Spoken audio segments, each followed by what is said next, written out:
Buenas indiadas, eu sou o professor César Santos e estou aqui com vocês no canal Gaúcho Pantaneiro para falar sobre uma das personagens mais emblemáticas da obra de Érico Veríssimo, Ana Terra. Então, Ana Terra, ela dá nome ao livro, tá? Que esse livro faz parte do continente que faz parte do tempo e o vento. Então, a obra do Érico é gigantesca. Se tu for estudar a obra dele durante vários anos, com certeza nós não vamos conseguir abordar todos os aspectos, né, que ela pode apresentar para nós. E pensando aqui, tomando mate, entre um mate e outro, eu parei para pensar por que o nome da Ana Terra é Ana Terra. Tá? Por que esse sobrenome Terra? Então a gente vai analisar alguns aspectos, né, que não estão explícitos no texto, algumas coisas relacionadas ao não dito do texto, e isso é uma das graças da literatura. Porque é um texto que fala tudo que tem para falar numa olhada só, né, ele realmente não vai se perpetuar igual a obra do Érico ao longo dos anos. Tá? Então assim, minha gente, a Ana Terra, ela é descendente de uma família de bandeirantes. Tá? Então o avô e o bisavô dela vieram aqui para o sul para explorar essa terra nova que estava além do Tratado de Tordesilhas. E o pai dela, de certa forma, tentou tomar posse dessas terras e durante um tempo tomou. Tá? Então, assim, o sobrenome deles é porque eles são uma família ligada à terra. Tá? Então, analisando agora especificamente a Ana Terra. Ana, esse nome Ana, ele é muito interessante, porque ele vem do hebraico que quer dizer Hana, que quer dizer cheia de graça, graciosa.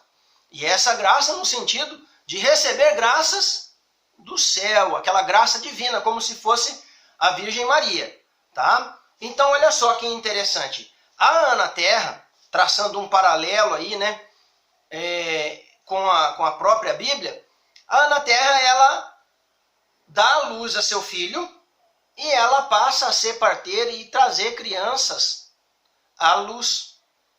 Ou seja, ela usa essa graça divina para fazer uma coisa divina, tá? Aos moldes da Virgem Maria, que ela própria trouxe a luz ao mundo. Então, isso é bem interessante, né? Então, voltando agora a falar sobre o sobrenome dela, né? Terra. A terra, se vocês forem parar para analisar, ela precisa ser sulcada pelo agricultor.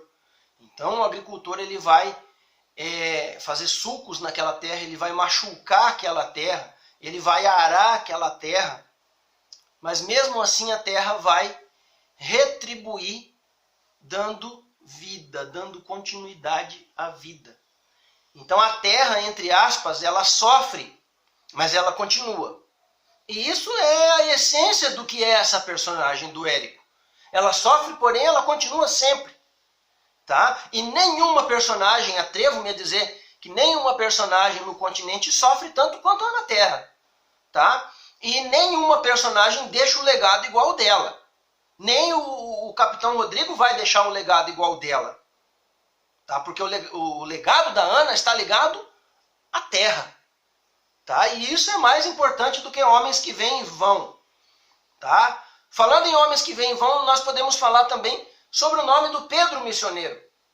Tá? Então esse nome Pedro, ele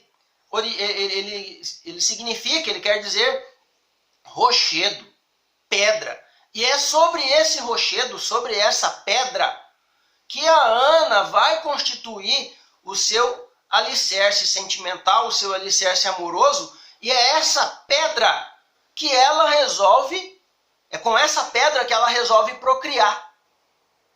Olha só. Tá? Então isso tudo é muito...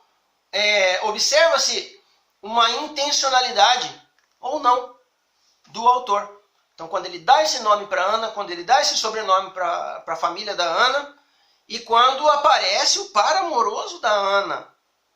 Tá? Então assim, voltando a falar sobre o par amoroso e a Ana, vocês podem pensar, mas a Ana, se a gente lê o livro, e ela é uma menina mais ou menos bem criada, a família dela é uma família boa. Por que ela foi se interessar pelo mestiço, por um índio mestiço entre espanhol e índio. Por quê?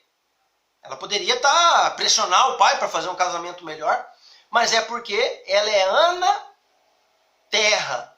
Então, lógico que ela vai querer alguém que seja original da terra.